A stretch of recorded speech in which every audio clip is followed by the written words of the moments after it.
गणपति बप्पा मोरया, मंगल मूर्ति मोरया।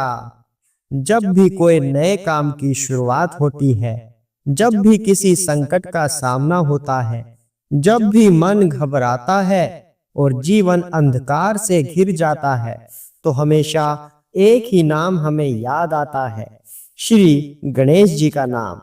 विघ्नहर्ता, बुद्धि के दाता और मंगल के स्वरूप श्री गणपति बप्पा।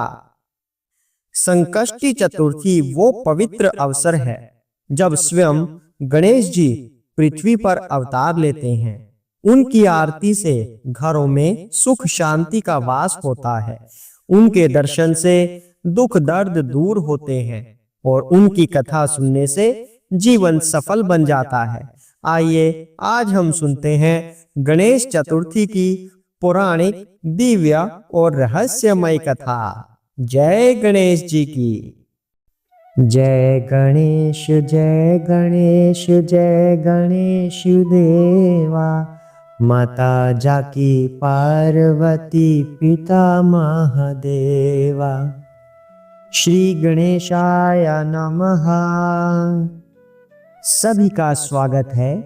आज हम गणेश चतुर्थी की व्रत कथा करने जा रहे हैं।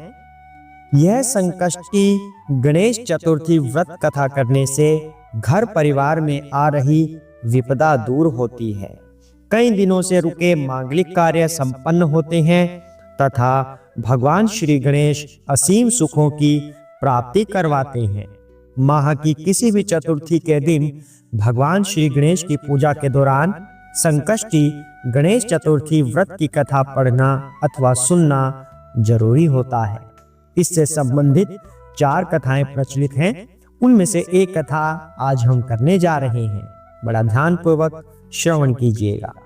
जय श्री गणेश। तो व्रत कथा इस प्रकार है। ओम श्री गणेशाय नमः। विघ्नहर्ता, संकटहर्ता श्री गणेश जी की जय हो। एक समय की बात है, राजा हरिश्चंद्र के राज्य में एक कुम्हार था। वह मिट्टी के बर्तन बनाता, लेकिन वे कच्चे रह जाते थे। एक पुजारी की सलाह पर उसने इस समस्या को दूर करने के लिए एक छोटे बालक को मिट्टी के बर्तनों के साथ आवा में डाल दिया। उस दिन संकष्टी चतुर्थी का दिन था। उस बच्चे की माँ अपने बेटे के लिए परेशान थी। उसने गणेश जी से बेटे की कुशलता की प्रार्थना की। दूसरे दिन जब कुम्हार ने सुबह उठकर देखा तो आवा में उसके बर्तन तो पक गए थे, लेकिन बच्चे का बाल बांका भी नहीं हुआ था। वह डर गया और राजा के दरबार में जाकर सारी घटना बताई। इसके बाद राजा ने उस बच्चे और उसकी माँ को बुलवाया तो माँ ने सभी तरह के विघ्न को दूर करने वाली संकष्टी चतुर्थी का वर्णन किया। इस घटना के बाद से महिलाएं संतान और परिवार के सौभाग्य के लिए व्रत करने लगी। आइए 4 प्रचलित कथाओं में से एक और कथा करते हैं। पौराणिक एवं प्रचलित श्री गणेश जी की कथा के अनुसार एक बार देवता कई विपदाओं में घिरे थे। तब वे मदद मांगने भगवान शिव के पास आए। उस समय शिव के साथ कार्तिकेय और गणेश जी भी बैठे थे।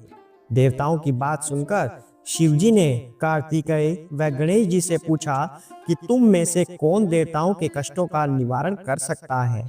तब कार्तिकेय व गणेश जी दोनों ने ही स्वयं को इस कार्य के लिए सक्षम बताया। इस पर भगवान शिव ने दोनों की परीक्षा लेते हुए कहा कि तुम दोनों में से जो सबसे पहले पृथ्वी की परिक्रमा करके आएगा, वही देवताओं की मदद करने जाएगा। भगवान शिव के मुख से यह वचन सुनते ही कार्तिकेय अपने वाहन मोर पर बैठकर पृथ्वी की परिक्रमा के लिए निकल गए। परंतु गणेश जी सोच में पड़ गए कि वह चूहे के ऊपर चढ़कर सारी पृथ्वी की परिक्रमा करेंगे तो इस कार्य में उन्हें बहुत समय लग जाएगा। तब उन्हें एक उपाय सूझा। गणेश अपने स्थान से उठे और अपने माता पिता की 7 बार परिक्रमा करके वापस बैठ गए। परिक्रमा करके लौटने पर कार्तिकेय स्वयं को विजेता बताने लगे। तब शिवजी ने श्री गणेश से पृथ्वी की परिक्रमा ना करने का कारण पूछा। तब गणेश ने कहा, माता पिता के चरणों में ही समस्त लोक हैं। यह सुनकर भगवान शिव ने गणेश जी को देवताओं के संकट दूर करने की आज्ञा दी। इस प्रकार भगवान शिव ने गणेश जी को आशीर्वाद दिया कि चतुर्थी के दिन जो तुम्हारा पूजन करेगा और रात्रि में चंद्रमा को अर्घ्य देगा, उसके तीनों ताप यानी दैहिक ताप, दैविक ताप तथा भौतिक ताप दूर होंगे। इस व्रत को करने से व्रतधारी के सभी तरह के दुख दूर होंगे और उसे जीवन के भौतिक सुखों की प्राप्ति होगी। चारों तरफ से मनुष्य की सुख समृद्धि बढ़ेगी, पुत्र पौत्र आदि धन ऐश्वर्य की कमी नहीं रहेगी। इस तरह से यह कथा पूर्ण होती है।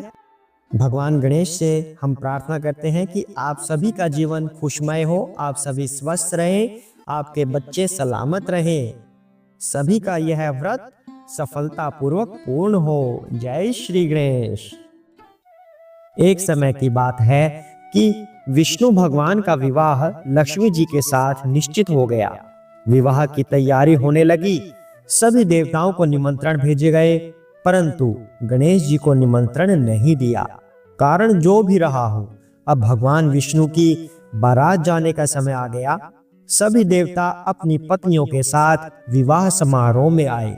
उन सब ने देखा कि गणेश जी कहीं दिखाई नहीं दे रहे हैं।